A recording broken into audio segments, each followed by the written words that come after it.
And then the same Dr. Dean Ornish did a prostate cancer lifestyle trial. Same thing, plant-based diet, life, low stress and exercising and all that. And he actually seen the prostate cancer getting better for these people that were on these interventions, whereas the control group, meaning those people who just continued in their regular life, the prostate cancer got worse.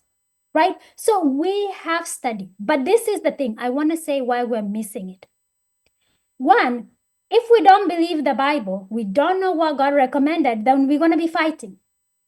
This person that does this study, who is doing the studies? Some of the studies are done by the egg industry, by the meat industry.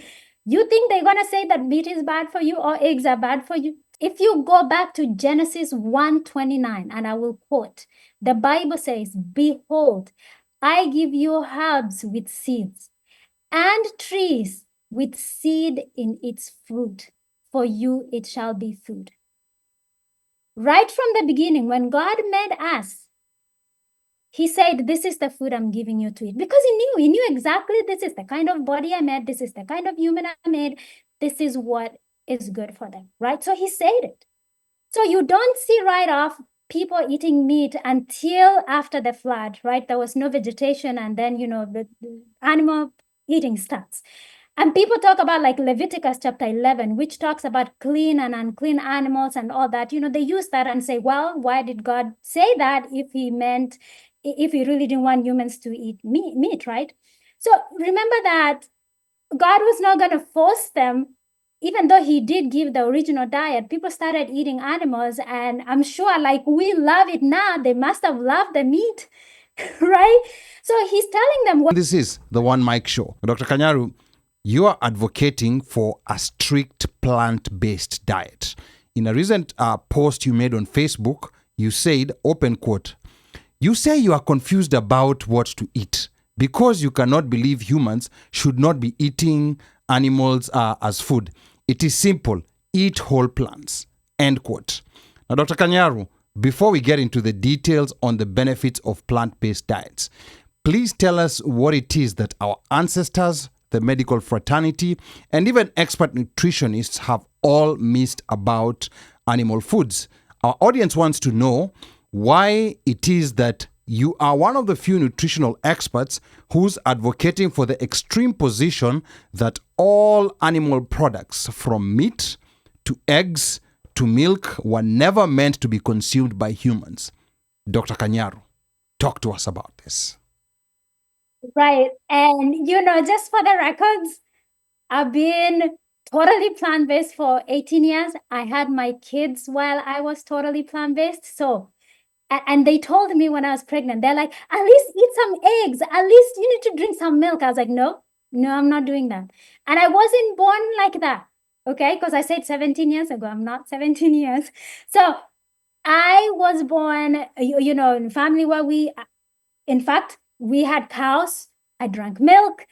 We had chickens. We had eggs. And my dad loved meat. So every chance he had to buy meat, he bought it. So I did all that.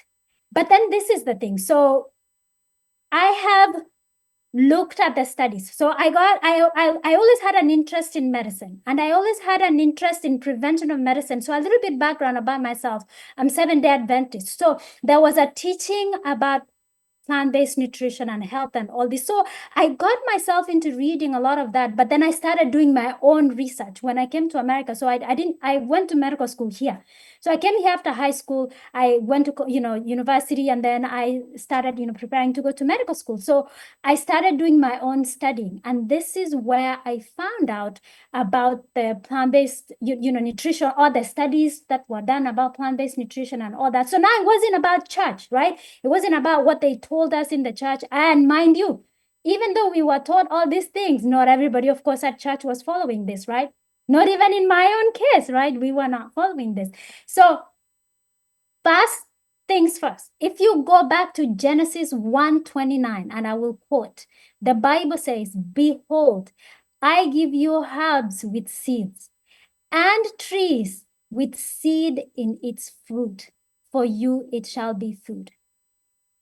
Right from the beginning, when God made us, he said, this is the food I'm giving you to eat, because he knew exactly, this is the kind of body I made, this is the kind of human I made, this is what is good for them, right? So he said it. So you don't see right off people eating meat until after the flood, right? There was no vegetation, and then, the animal eating starts. And people talk about like Leviticus chapter 11, which talks about clean and unclean animals and all that. They use that and say, well, why did God say that if he really didn't want humans to eat meat, right? So remember that God was not going to force them, even though he did give the original diet. People started eating animals, and I'm sure like we love it now, they must have loved the meat, right? So he's telling them, well, then at least eat the clean ones. Because, okay, how many people here know that actually eating pig is bad for you? Because pig is dirty, right? I do. Yes. Okay. Awesome. And how many people know that you should not be eating like bottom sea feeders for the same reason they are cleaning up the oceans and all that? So he gave them these specifications about what kind of clean animals to eat and all that. And that continues. And, people argue about Jesus ate fish and all that, the feeding of the people and everything. But remember that still it doesn't take away the fact that when he created man, this is what he gave us. But this is really what we should pay attention to. After all those years, science has now found out. If you look into science, there's China study. There is an Adventist study. Yes, again, that started from the Adventist, but scientists were studying the Adventists because they had this, spectrum of eating. There were those that were completely plant-based. There were those that were pescatarian. They were vegetarian. Then there were those, just eating regularly, right? So they just noted patterns. And they realized that those who are completely plant-based had the lowest incidence of diabetes and heart disease and all these other diseases. So they started noticing patterns. The China study was done by T. Colin Campbell. He's a biochemist, he's a PhD doctor who went to China basically and did a study on the food, looked at the culture, the people, what they were eating. And he wrote this huge book about, their lifestyle and the kind of diseases they were getting. So this actually started giving these scientists ideas like what is going on. And if you've heard of blue zones are areas where people live to be 100 years and they are pretty active. They are not dependent on medications and they're doing things, right? And Loma Linda, California is one of them. It's actually Seventh-day Adventist town, really. So, and there's Okinawa, Japan, and there are multiple, there's like 7 of them in the world. And they noticed patterns that these people, besides that they were social and they had, purpose, or they had faith and all these things, they also had a plant predominant diet. Now, this is what I must say. It doesn't mean that they were completely plant-based. It just meant that if you looked at their plate, 80-90% of their plate was plants, fresh plants. And if they had cheese or they had fish or whatever, it was a little piece. It was 10% or less of their food. So we know that from studies, multiple studies, that if you look, there's another study here. I actually wrote down some lifestyle heart trial, which was done by Dean Ornish. He's a cardiologist here in California. He showed that you can reverse heart disease with a plant-based diet, social connection, exercise, stress management. There's more to lifestyle, yes, but diet is king. Diet is king. So we have all these different studies. There's one other studies that was done to look at the dietary intervention on insulin requirements for type 2 diabetes. So the intervention was a low-fat vegan diet. And what they realized that these people cut their insulin use by 30% in the study, right?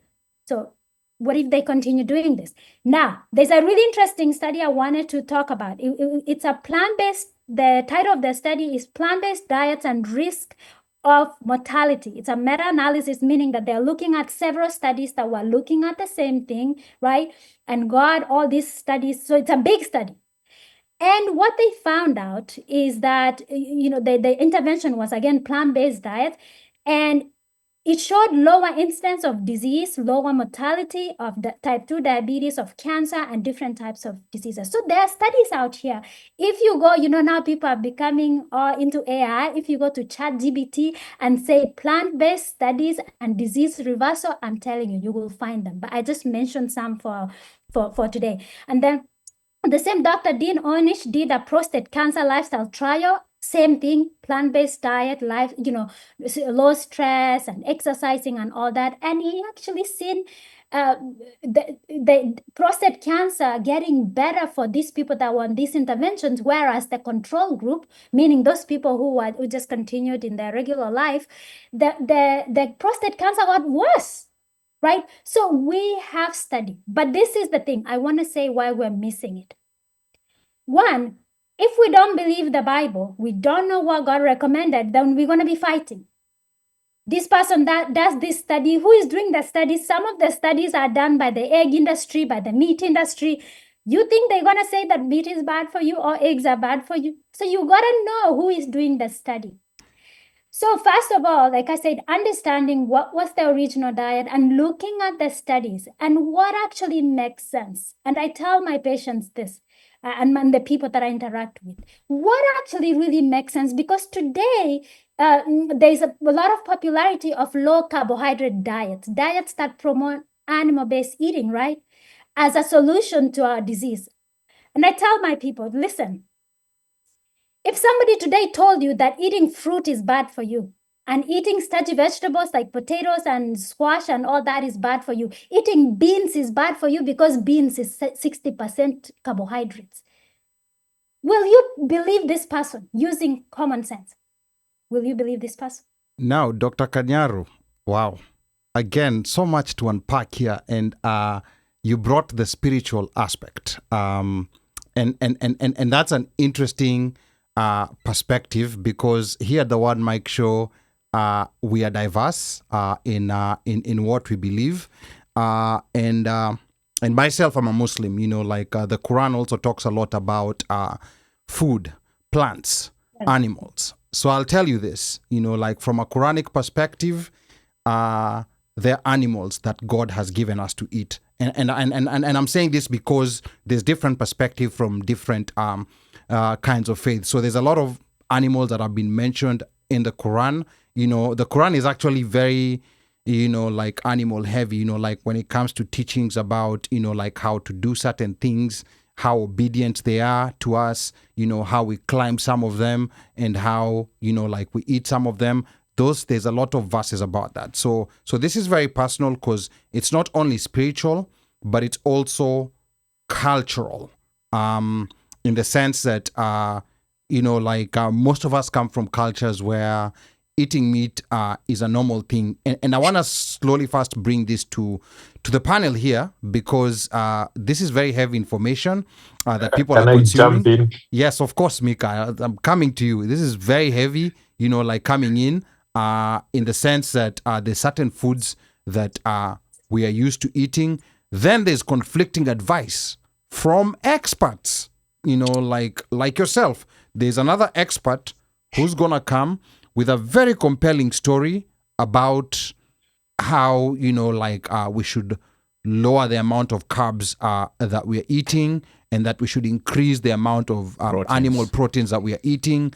So we're in a state of confusion. And eggs. Yeah. Mayai ukule eating. Yes, we're in a state of confusion. And part of the reason why, I wanted to hear your perspective is for the people who are listening to broaden their nexus of information.